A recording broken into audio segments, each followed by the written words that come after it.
Hello students, कैसे हो आप सभी। आई होप आप लोग बहुत अच्छे होंगे। तो आज हम लोग पढ़ने वाले हैं हेल्थ प्रोग्राम्स। जितने भी इम्पॉर्टेंट हेल्थ प्रोग्राम्स हैं उसको आज हम लोग डिस्कस करने वाले हैं। ये यूनिट 4 का है और ये अगर आप अगर किसी भी मेडिकल फील्ड से बिलोंग करते हो, एनएम जेएनएम बीएससी नर्सिंग किसी से भी, तो ये आप लोगों के लिए बहुत ज़्यादा इम्पॉर्टेंट होने वाला है। तो आज हम लोग देखेंगे, इसकी मैंने एक वीडियो अपलोड मैंने किया हुआ है पहले से ही। ये सेकंड वीडियो है, अगर आपने उसको नहीं देखा है तो आप उसको जाकर देख सकते हैं, प्लेलिस्ट में भी है। ठीक है, तो सबसे पहला जो है फर्स्ट 1951 में आया था बीसीजी वैक्सीनेशन प्रोग्राम। कौन सा प्रोग्राम? जो फर्स्ट प्रोग्राम वो हमारा है वो आया था बीसीजी वैक्सीनेशन प्रोग्राम। ये क्या करता है, ट्यूबरक्लोसिस से बचाव के लिए ये टीका लगवाया जाता है जो जन्म के तुरंत बाद लगाया जाता है और 0.05 ml बच्चे को लगाया जाता है। सेकेंड है 1952 में the community development programme CDP, ये प्रोग्राम सरकार द्वारा चलाया गया था। थर्ड है 1953 में नेशनल मलेरिया कंट्रोल प्रोग्राम, जिसको शॉर्ट वे में देखें तो NMCP के नाम से भी जाना जाता है। और ये प्रोग्राम तब आया जब मलेरिया बहुत ज़्यादा हमारे देश में फैलने लगा। भारत देश में बहुत ज़्यादा मलेरिया के रोग होने लगे, बहुत लोग मलेरिया से पीड़ित होने लगे। तो उस पर रोक लगाने के लिए ये नेशनल मलेरिया कंट्रोल प्रोग्राम आया। तो बेसिकली कोई भी अगर प्रोग्राम्स आता है तो जो भी बीमारी किसी देश में पूरी पेंडेमिक हो जाती है, बहुत ज़्यादा फैलने लगती है, तो उन पे कंट्रोल लाने के लिए सरकार द्वारा प्रोग्राम चलाए जाते हैं और उसमें कुछ स्कीमें निकाली जाती हैं, कुछ योजनाएं बनाई जाती हैं, प्रिवेंशन की कुछ योजनाएं बनाई जाती हैं और फ्री में भी दवाइयाँ उपलब्ध करवाई जाती हैं। तो वो सब आता है नेशनल हेल्थ प्रोग्राम के अंतर्गत। नेशनल हेल्थ प्रोग्राम इसीलिए उसका चलाने का उद्देश्य यही रहता है कि उस बीमारी को कंट्रोल में लाना। तो फोर्थ है 1954 में आया national water supply sanitation programme. जब क्या हुआ, जल में बहुत ज़्यादा गंदगी आने लगी तो इसको स्वच्छ करने के लिए और जल से बहुत ज़्यादा बीमारियां फैलने लगी देश में, तो national water supply sanitation programme चलाया गया। फिफ्थ है 1954 में आया national leprosy control programme.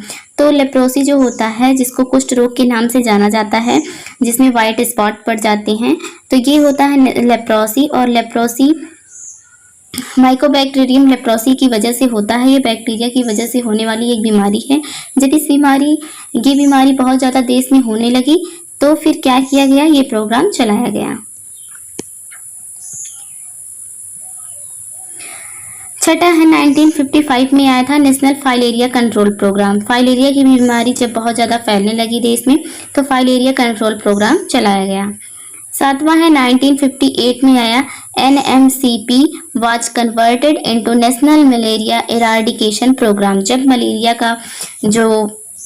Malaria control programme आया था, उससे जब क्या हुआ कि प्रिवेंशन नहीं हो पाया देश में, पूरे देश में जो चीज़ें सोची गई थी, जो लक्ष्य बनाया गया था कि इसको लाने से पूरी बीमारियां जो मलेरिया की हैं वो कंट्रोल में आ जाएंगी, जब वो कंट्रोल में नहीं आया तो नेशनल इराडिकेशन, फिर से नेशनल मलेरिया उसको रिवाइज्ड करके और अच्छे तरीके से इस मलेरिया प्रोग्राम को लाया गया।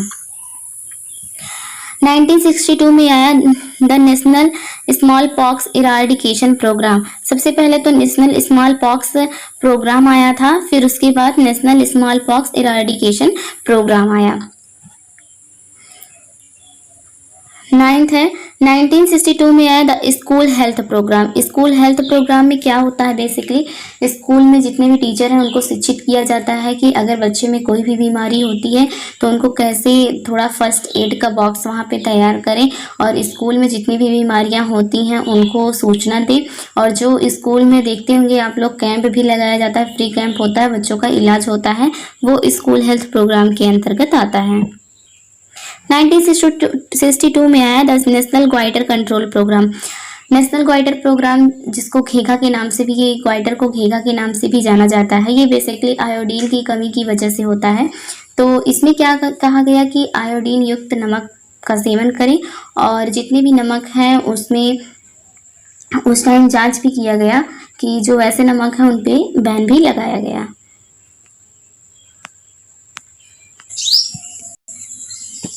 नेक्स्ट है 1962 में द डिस्ट्रिक्ट ट्यूबरक्लोसिस प्रोग्राम आया।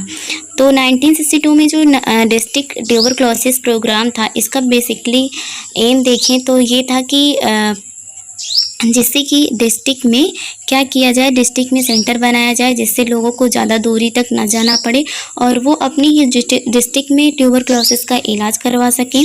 और इसकी क्या की गई, वो भी पैकेट जो होता है फ्री में इलाज भी करने के लिए, अभी भी फ्री में इलाज होता है और इसको कंट्रोल करने के लिए फ्री इलाज किया गया। बट अभी भी उतना ट्यूबरक्लोसिस पे कंट्रोल नहीं लाया गया है। हाँ, ये उद्देश्य है कि 2025 के बाद तक ट्यूबरक्लोसिस पे कंट्रोल आ सकता है। 1963 में द अप्लाइड न्यूट्रिशन प्रोग्राम आया। न्यूट्रिशन की कमी से क्योंकि बहुत सारी बीमारियां होती हैं, माल न्यूट्रिशन हो गया, तो कुपोषण की वजह से ये सब बीमारियां, मेरास्मस और क्वाशियर-कोर बीमारी बहुत ज़्यादा होती है, एनीमिया हो जाती है। तो इसको कंट्रोल में लाने के लिए द अप्लाइड न्यूट्रिशन प्रोग्राम को लाया गया। इसमें सरकार न्यूट्रिशन भी बच्चों को, जो छोटे बच्चे हैं और गर्भवती महिलाएं हैं और जितनी भी देखते होंगे जो माँ बन जाती हैं, लैक्टेशन करवाती हैं जो फीमेल, उनको प्रोटीन और ये न्यूट्रिशन दिलाया जाता है। गांव में आंगनबाड़ी होती हैं जो कि देती हैं उन लोगों को कुछ आता है सामान वगैरह, तो वो सब वितरण करती हैं। तो ये सब न्यूट्रिशन को कंट्रोल में लाने के लिए ये सब जो मेरास्मस, क्वाशियर-कोर और एनीमिया रोग है, इन सब पे रोक लगाने के लिए ये प्रोग्राम चलाया गया।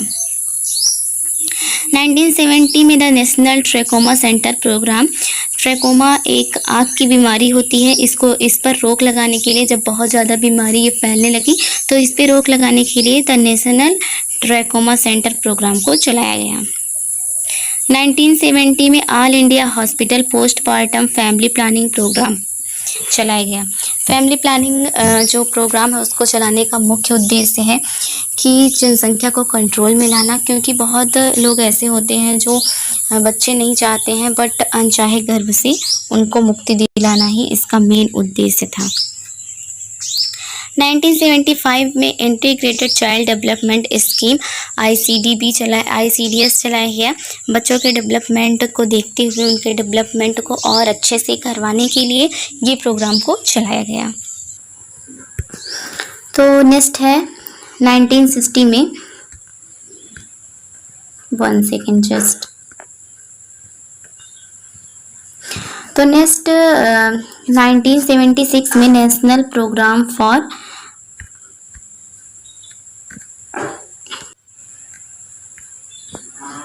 तो नेक्स्ट जो आया वो 1976 में national programme for prevention of blindness को कंट्रोल करने के लिए 1976 में नेशनल प्रोग्राम फॉर प्रिवेंशन को चलाया गया। 1977 में rural health scheme rural areas को थोड़ा डेवलप करने के लिए ये स्कीम चलाई गई। 1982 में द न्यू 20 पॉइंट प्रोग्राम चलाया गया और 1982 में the national leprosy control programme was renamed as national leprosy eradication. जब लेप्रोसी प्रोग्राम को चलाया गया और उसके बाद इस पे तब भी कोई भी बहुत ज़्यादा प्रिवेंशन नहीं हो पाया, बहुत ज़्यादा कंट्रोल नहीं हो पाया, तो इराडिकेशन का मतलब होता है कि उन्मूलन करना। तो ये इराडिकेशन प्रोग्राम को लाया गया और इस पे और अच्छी सुविधाओं को दिया गया जिससे कि अच्छे तरीके से और ज़्यादा इस बीमारी को कंट्रोल में किया जा सके। नेक्स्ट आया द नेशनल हेल्थ पॉलिसी, लोगों के स्वास्थ्य के लिए द नेशनल हेल्थ पॉलिसी को चलाया गया 1983 में। 1919 में control of the acute respiratory infection programme को चलाया गया। जितनी भी रिस्पायरेटरी से जो जीर्ण रोग होते हैं, जितने भी जीर्ण रोग हैं रिस्पायरेटरी से रिलेटेड, उनको कंट्रोल करने के लिए, उनके इन्फेक्शन को कम करने के लिए, उनको कंट्रोल में लाने के लिए ये इस प्रोग्राम को चलाया गया। 1992 में child survival and safe motherhood programme को चलाया गया, क्योंकि जो लेबर होता है वो सेफ नहीं होता है, कुछ भी कमी आ जाने की वजह से मदर और जो बेबी होता है दोनों की डेथ हो जाती है या फिर मदर की डेथ हो जाती है। तो सेफ मदरहुड प्रोग्राम को इसीलिए लाया गया बेसिकली, जिससे उनको अच्छे तरीके से बचाया जा सके और उन पे काम किया जाए और उन पे कंट्रोल लाया जा सके। 1993 में रिवाइज्ड नेशनल ट्यूबरक्लोसिस प्रोग्राम आया। जब नेशनल प्रोग्राम आया तो उसमें उतनी अच्छी तरीके से कंट्रोल नहीं आ पाया। कोई भी रिवाइज्ड या फिर कोई भी इराडिकेशन प्रोग्राम तभी आता है जब एक प्रोग्राम को लाया जाता है और उसमें बहुत अच्छे तरीके से वो हमें जो रिजल्ट दिखना चाहिए वो रिजल्ट नहीं दिखते हैं। तो रिवाइज्ड प्रोग्राम, इराडिकेशन प्रोग्राम तभी लाया जाता है। उन पे कंट्रोल लाने के लिए और अच्छी तरीके से सुविधाएं दी जाती हैं, जैसे और सब लोग इस पे निगरानी रखी जाती है, जिससे उस बीमारी को पूरी तरीके से कंट्रोल किया जा सके। 1996 में पल्स पोलियो प्रोग्राम आया। पोलियो को कंट्रोल करने के लिए पल्स पोलियो प्रोग्राम को चलाया गया।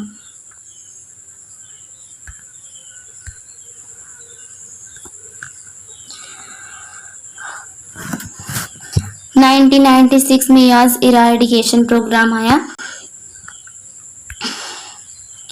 और 1997 में reproductive and child health programme आया। 2000 में नेशनल पॉपुलेशन को कम करने के लिए पॉपुलेशन पॉलिसी को लाया गया।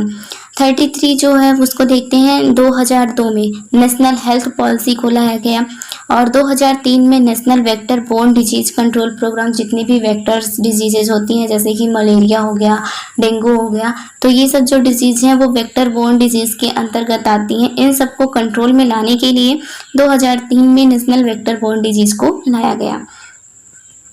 2004 में revised programme of nutritional support से जब देखा गया, नेशनल न्यूट्रिशन प्रोग्राम जब लाया गया तब भी उतने तरीके से बीमारियों को, एनीमिया को, मरासमस को कंट्रोल में नहीं ला सके लोग, तो फिर उसके बाद रिवाइज्ड प्रोग्राम को लाया गया। तो ये हो गया आज का हमारा। तो अभी देखते हैं इसमें से जितने भी एक मैं लिस्ट आपको दिखा रही हूँ, इसमें से वेरी वेरी इम्पॉर्टेंट जो हैं वो इस लिस्ट के अंदर हैं। आप लोग अगर कुछ नहीं याद करना चाहते हैं तो इतनी चीज़ें तो मैं जो बता रही हूँ 2000 के बाद इतनी स्कीमें जो आई हैं इनको ज़रूर रख लीजिए। ट्यूबरक्लोसिस प्रोग्राम वगैरह भी अभी तक जो मैंने बताया सब मोस्ट इम्पॉर्टेंट है बस, बट ये 2000 के बाद जितने भी प्रोग्राम्स हैं उनकी बात करते हैं। तो 2002 में आया national programme for control of blindness. 2003 में आया cigarette and tobacco product act आया। 2003 में नेशनल वेक्टर बोर्न डिजीज पे कंट्रोल लाने के लिए प्रोग्राम को लाया गया और 2004 में इंटीग्रेटेड डिजीज सर्विलेंस प्रोजेक्ट को लाया गया। 2005 में नेशनल रूरल हेल्थ मिशन को लाया गया। 2005 में नेशनल प्रोग्राम ऑफ जननी सुरक्षा योजना लाया गया। 2005 में ही जापानी एन्सेफेलाइटिस को लाया गया। 2005 में और 12 में नेशनल प्रोग्राम फॉर पैलिएटिव को लाया गया।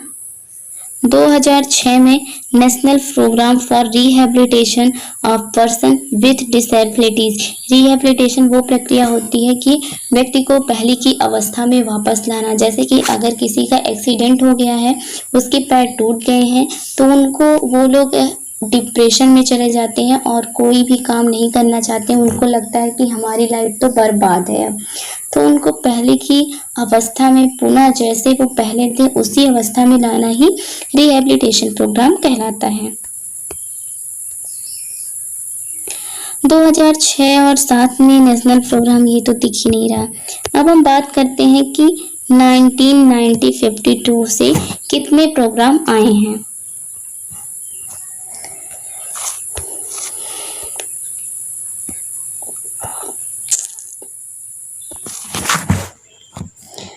तो 1952 में नेशनल फैमिली प्रोग्राम आया, 1955 में नेशनल लेप्रोसी कंट्रोल प्रोग्राम आया, 1955 टू 1962 तक filaria letter became part of NVBDCP app, ये जो फाइलेरिया कंट्रोल प्रोग्राम को चलाया गया।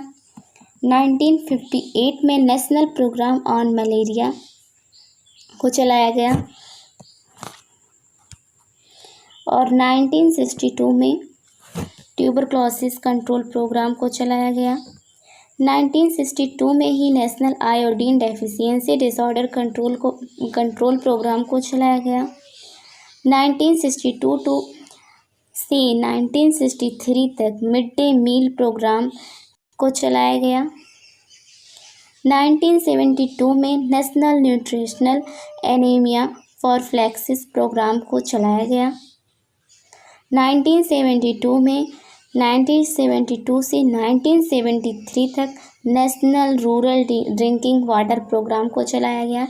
इसमें क्या किया गया कि रूरल एरिया के जो ड्रिंक करने वाले वाटर हैं उनको सुरक्षित किया गया, जो गंदे थे उनको साफ़ सुथरा करने के नियम बताए गए और उनको साफ़ करने के उपाय किए गए। 1975 में इंटीग्रेटेड चाइल्ड डेवलपमेंट स्कीम को चलाया गया। ये जो ICDS है ये बहुत ज़्यादा इम्पॉर्टेंट है आप लोगों के लिए। तो ICDS 1975 में ये आप लोगों को ज़रूर याद करना है। सो आज के लिए इतना ही। आई होप आप लोगों को वीडियो पसंद आया होगा। अच्छा लगा हो तो लाइक करें और नए हैं चैनल पे तो प्लीज़ चैनल को सब्सक्राइब करें।